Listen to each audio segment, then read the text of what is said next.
बदलते एक्सपेक्टेशंस, एक historical perspective. शादी एक पवित्र बंधन, एक सोशल कॉन्ट्रैक्ट, लेकिन सबसे जरूरी एक constantly evolving institution.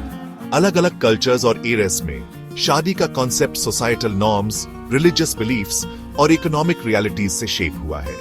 Women traditionally नर्चरर्स और होममेकर्स मानी जाती रही है, और मैरिज में उनके रोल्स और एक्सपेक्टेशंस इन इवॉल्विंग डायनामिक्स से जुड़े रहे हैं।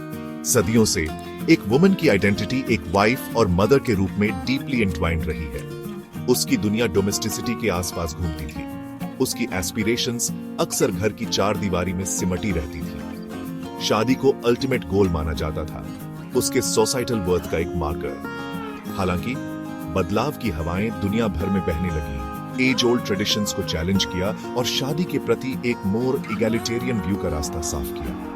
विमेन ने अपने घरों से बाहर निकलकर वर्कफोर्स में कदम रखा, इक्वल अपॉर्चुनिटीज और रिकॉग्निशन की मांग की।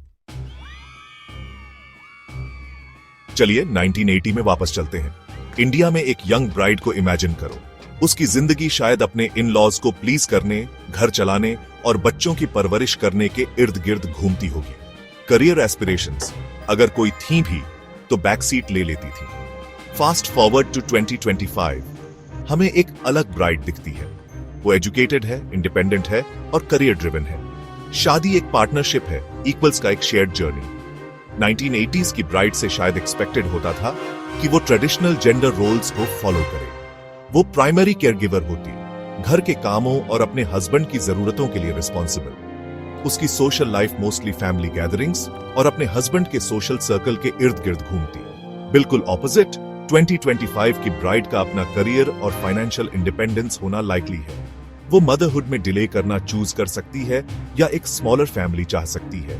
उसकी सोशल लाइफ उसकी मैरिटल स्टेटस से डिफाइन नहीं होती और वो लाइफ चॉइसेस करने में इक्वल फ्रीडम और एजेंसी एंजॉय करती है। क्या चीज इस इनक्रेडिबल शिफ्ट का कारण बनी? कई सारे फैक्टर्स ने मैरिज और विमेन्स रोल्स के चेंजिंग लैंडस्केप में कंट्रीब्यूट किया। एजुकेशन ने एक पिवटल रोल प्ले किया। जैसे जैसे ज्यादा विमेन को क्वालिटी एजुकेशन मिला, वो फाइनेंशियली इंडिपेंडेंट और एम्पावर्ड बनती गई अपनी चॉइसेस खुद लेने के लिए। फेमिनिज्म के राइज ने ट्रेडिशनल जेंडर रोल्स को चैलेंज किया, इक्वल राइट्स और अपॉर्चुनिटीज के लिए एडवोकेट किया। टेक्नोलॉजी ने भी इस ट्रांसफॉर्मेशन में एक सिग्निफिकेंट पार्ट प्ले किया।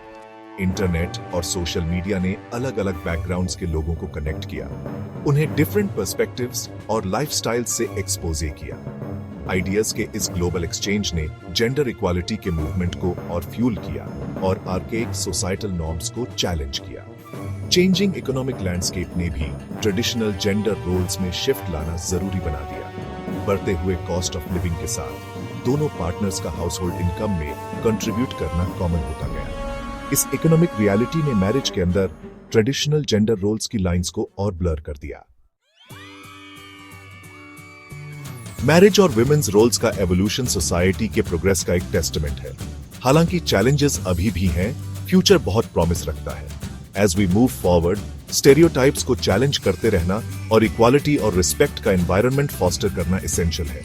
हमें अपनी डॉटर्स और सन्स को एम्पावर करना चाहिए कि वो अपनी इंडिविजुअलिटी को एम्ब्रेस करें और अपनी एस्पिरेशंस को परस्यू करें, इर्रिस्पेक्टिव ऑफ सोसाइटल एक्सपेक्टेशंस। चलिए हम एक ऐसा फ्यूचर बनाने की कोशिश करते हैं जहां मैरिज एक ट्रू पार्टनरशिप हो, जो लव, रिस्पेक्ट और शेयर्ड ड्रीम्स पर बनी हो।